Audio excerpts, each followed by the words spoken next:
Welcome to my YouTube channel বা PG technology YouTube চ্যানেলে আপনাদের স্বাগত। মাদারবোর্ডটি নো ডিসপ্লে ছিল। মাদারবোর্ডটি আমি রিপেয়ার করলাম কিভাবে দেখার জন্য ভিডিওটি শেষ পর্যন্ত সঙ্গে থাকুন। মাদারবোর্ডটি চালু করছি।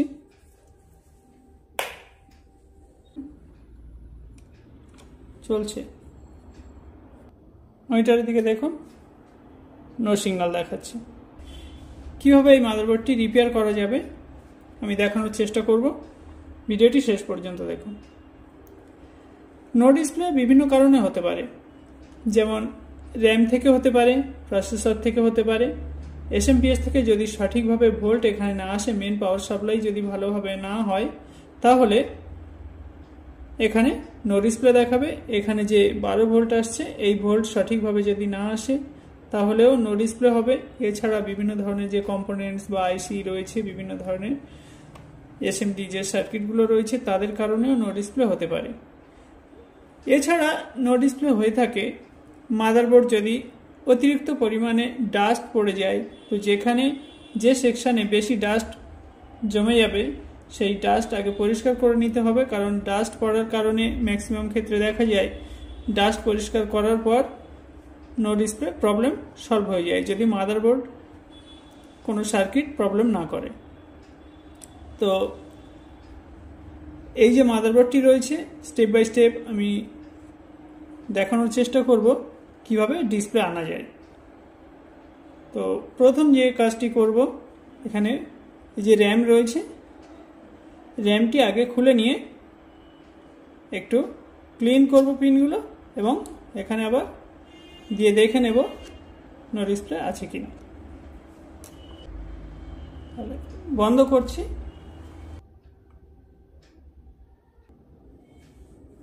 এখানে যে র্যাম রয়েছে, র্যামটি খুলে নিচ্ছি।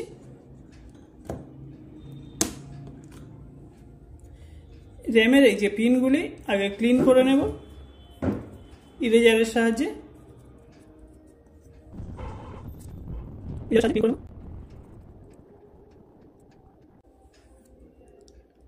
এদিকে খেয়াল রাখতে হবে এই যে ছোট ছোট সার্কিটগুলি রয়েছে, এই সার্কিটে যেন আঘাত না হয়। ক্লিন করা হয়ে গেলে একবার স্লটে বসিয়ে দিয়ে দেখে নেব ডিসপ্লে আসছে কি। তাহলে ক্লিন করার পর স্লটে বসিয়ে দিচ্ছি। র্যাম ক্লিন করে স্লটে বসিয়ে দিয়ে আমরা চালু করলাম, কিন্তু ডিসপ্লে আসলো না। তাহলে এখন একটি অন্য র্যাম এখানে যুক্ত করে দেখব ডিসপ্লে আসছে কিনা। তাহলে নতুন র্যাম আমি ওই স্লটে বসিয়ে দেখার চেষ্টা করব ডিসপ্লে আসছে কিনা।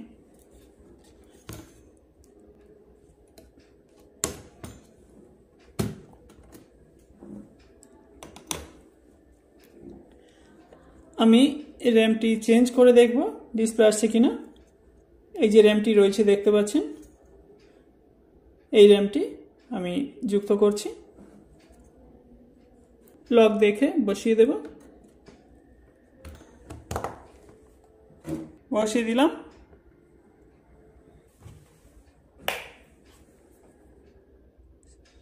চালু করছি। দেখুন নো সিগন্যাল দেখালো আবারও। তাহলে এখানে র্যাম থেকে সমস্যা হচ্ছে না। র্যাম চেঞ্জ করার পর আমরা দেখতে পাচ্ছি এখানে নো ডিসপ্লে। তাহলে একবার প্রসেসরটি দেখব। বন্ধ করে দিলাম।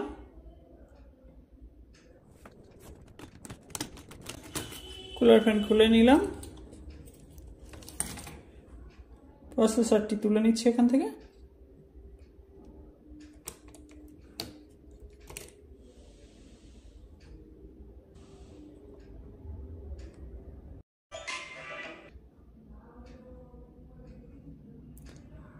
প্রসেসরটি তুলে নেওয়ার পর ইরেজারের সাহায্যে ক্লিন করে নেব। পিনগুলি শুধুমাত্র ক্লিন করব, এখানে কোনো সার্কিটে প্রেসার দেব না।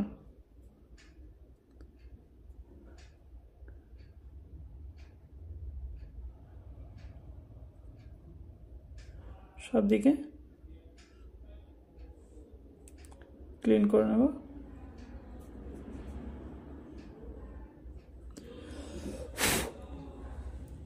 ক্লিন হয়ে গেলে দেখুন, ক্লিন হয়ে গেছে। ক্লিন হয়ে গেলে একবার সকেটে বসিয়ে নিয়ে চালু করে দেখব ডিসপ্লে আসছে কিনা। তো প্রসেসরটি এখন আমি সকেটে বসিয়ে নিচ্ছি।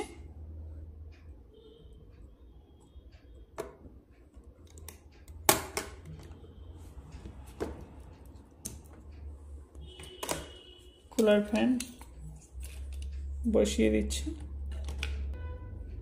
কুলার ফ্যানটি বসিয়ে নিলাম। এখন লকগুলি আটকালাম না, কারণ আবার খুলতে হতে পারে। আগে ডিসপ্লে আসছে কি দেখে নেব, তারপর পাওয়ার অন করছি, চালু করছি বোর্ডটি। দেখুন শর্ট করে দিচ্ছি। এই যে পিন দুটি শর্ট করবো এখন। চালু হয়ে গেছে। ডিসপ্লের দিকে দেখুন,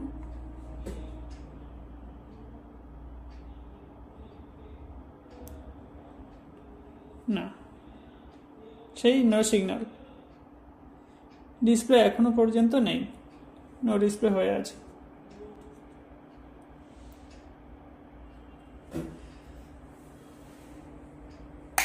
অফ করে দিলাম। এখন আমি প্রসেসরটি চেঞ্জ করে দেখব। এখানে যে প্রসেসরটি আছে আমি চেঞ্জ করে এই প্রসেসরটি ব্যবহার করব। এই প্রসেসরটি আমি এখানে ব্যবহার করে দেখব ডিসপ্লে আসছে কিনা। প্রসেসরটি বার করে নিচ্ছি।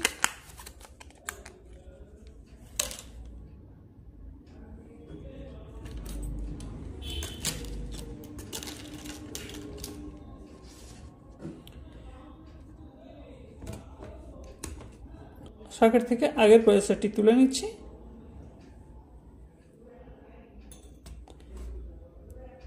এই প্রসেসরটি বসিয়ে দেব।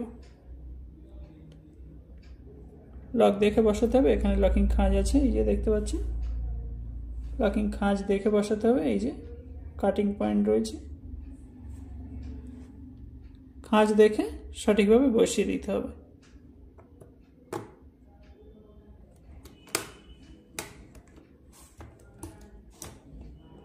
বসিয়ে দিলাম। কুলার ফ্যানটি উপরে এভাবে বসিয়ে নেব। লকগুলি আটকাবো না এখন। আবার পাওয়ার অন করছি, স্টার্ট করছি। দেখুন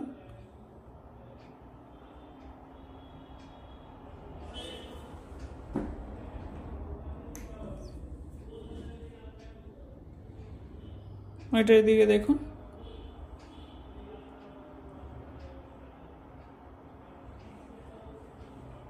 মনিটরে নো ডিসপ্লে দেখাচ্ছে এখনো।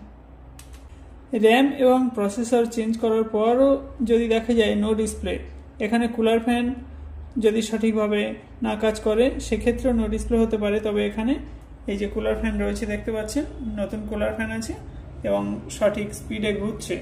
এই ফ্যানের মধ্যে কোনো ধরনের সমস্যা থাকার কথা নয়। সাধারণত সমস্যা এই কুলার ফ্যান থেকে হচ্ছে না।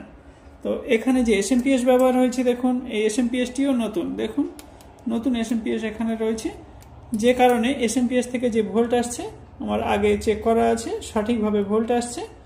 কুলার ফ্যান সঠিকভাবে চলছে। র্যাম আমি চেঞ্জ করে দেখলাম এবং প্রসেসর চেঞ্জ করে দেখলাম, এখানে কোনো ধরনের ডিসপ্লে কিন্তু পেলাম না। তাহলে প্রবলেম এখানে রয়েছে মাদারবোর্ডের মধ্যে, অর্থাৎ মাদারবোর্ডটি আমাদের রিপেয়ার করতে হবে। তো মাদারবোর্ড রিপেয়ার করার আগে প্রথম আপনি যে কাজটি করবেন তা হলো মাদারবোর্ডটি একবার ক্লিন করব। ক্লিন করার পর প্রসেসর র্যাম আবার যুক্ত করে দেখে নেব ডিসপ্লে আসছে কিনা। কারণ মাদারবোর্ডের মধ্যে যে সমস্ত কম্পোনেন্টসগুলি রয়েছে সেই কম্পোনেন্টসগুলি যদি অতিরিক্ত ডাস্ট জমে থাকে তাহলে কিন্তু নো ডিসপ্লে হয়ে থাকে। তো এখানে আমি বোর্ডটি আগে ক্লিন করে নেব।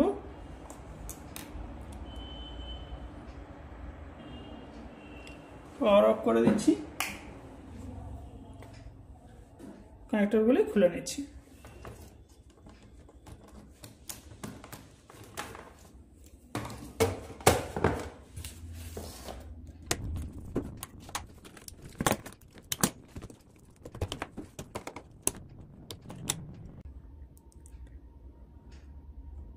প্রসেসরটি তুলে নিলাম।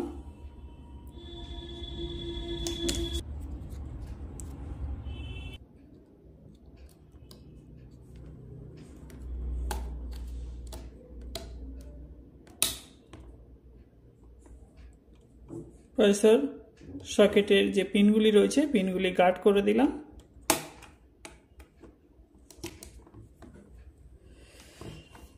এখন মাদারবোর্ডটি ক্লিন করতে হবে। মাদারবোর্ডটি ক্লিন করার জন্য এখানে লিকুইড দিয়ে দিচ্ছি।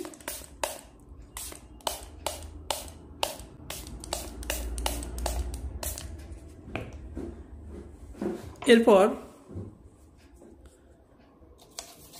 সমস্ত কম্পোনেন্টগুলি এভাবে পরিষ্কার করে নেব।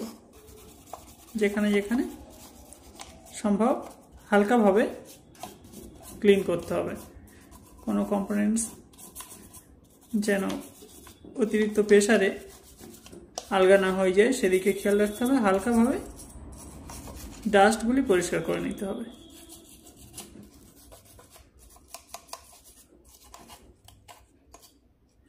এখানে যেমন এই বিভিন্ন ধরনের সার্কিটগুলি রয়েছে,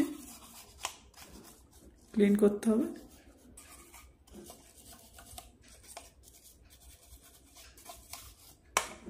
বায়োস ব্যাটারি খুলে নিয়ে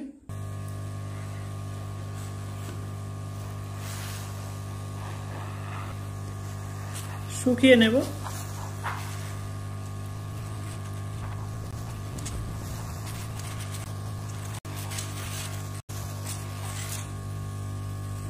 ওয়েট করব। এখন সমস্ত কেবল কানেক্টরগুলি যুক্ত করে দেব, দিয়ে অন করে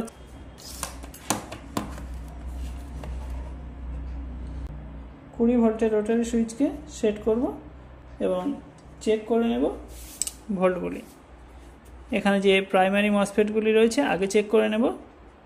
12 ভোল্ট শো করবে। দেখুন আমি চেক করছি।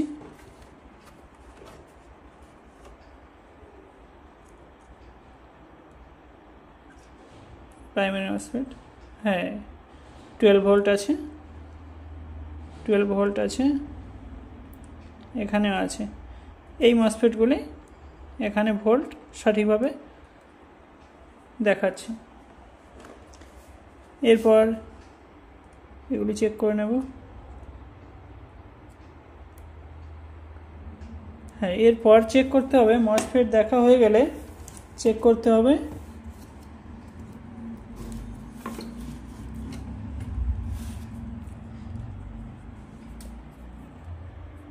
একটু দেখানোর চেষ্টা করছি জুম করে।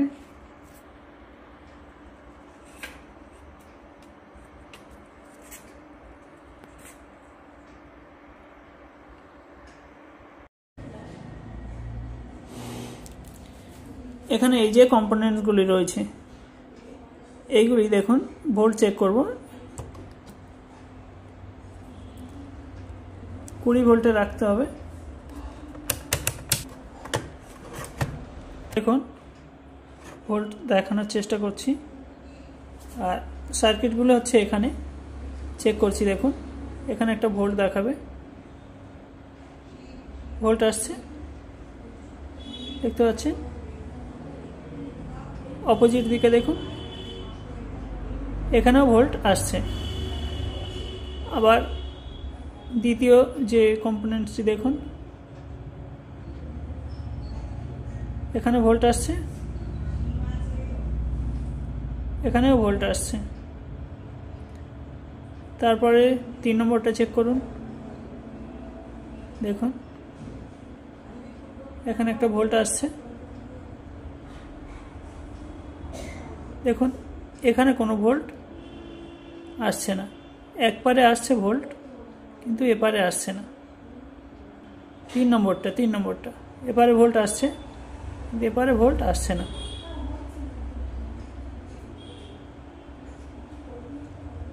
1 2 3, এই 3 নম্বরটা ভালো করে দেখে নিন, 3 নম্বরটা একবারে আসছে না। তারপর যেটা আছে এটা কিন্তু দুপারে আসছে। এখানে এই যে কম্পোনেন্টসটি দেখতে পাচ্ছেন, এর মধ্যে একবারে আমরা দেখতে পাচ্ছি রিডিং, একবারে দেখতে পাচ্ছি না। তাহলে এখানে আমরা পেস্ট দিয়ে একবার ড্রাই সোল্ড করে দেখব এই সমস্যাটি সমাধান হয় কি না। যদি না হয় তাহলে এখানে বাইপাস করতে হবে। তো দেখা যাক আগে ড্রাই সোল্ড করে ওকে হয় কি না। আর অফ করে দিলাম, কানেক্টরগুলো খুলেন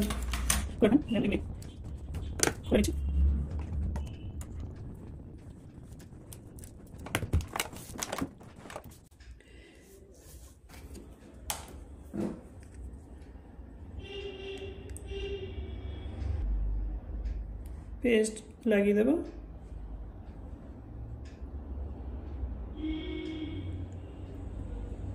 ঠিক কম্পোনেন্টস যেখানে রয়েছে সেখানেই দেব। হিট দিতে হবে।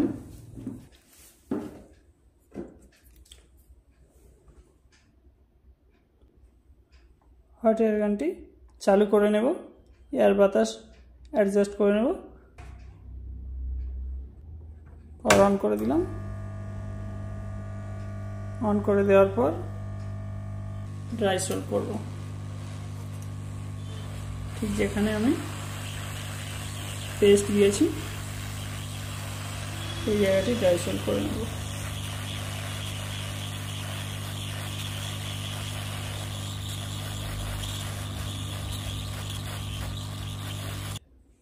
কিছুক্ষণ ওয়েট করার পর আবার ক্লিন করে নেব।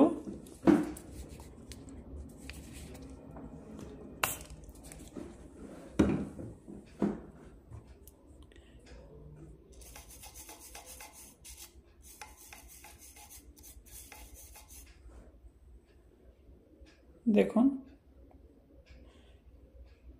ক্লিন হয়ে গেছে।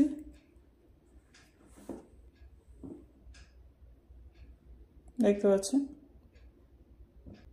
ক্লিন হয়ে গেছে। হিটসিঙ্ক পেস্ট দিয়ে দেব পরিষ্কার করে নিয়ে। পেস্ট দিয়ে দিচ্ছি। পেস্ট দেওয়া হয়ে গেলে কুলার ফ্যান বসিয়ে দেব।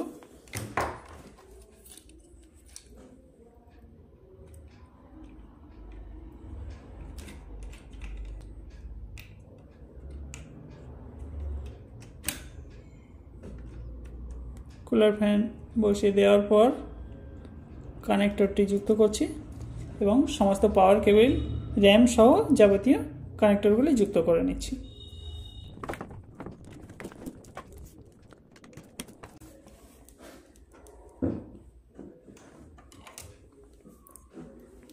র্যাম কানেক্ট করছি।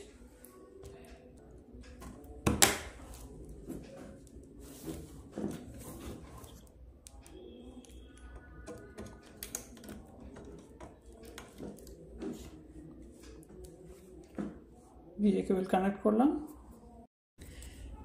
RAM, processor, cooler fan, 4 pin power cable connector, 24 pin power cable connector, এখানে ভিজে কানেক্টর সমস্ত কিছু যুক্ত করে দিয়েছি। দেওয়ার পর পাওয়ার অন করে চালু করে দেখব ডিসপ্লে আসছে কিনা। শর্ট করতে হবে এখানে। এই যে পিন দুটি শর্ট করে স্টার্ট করছি।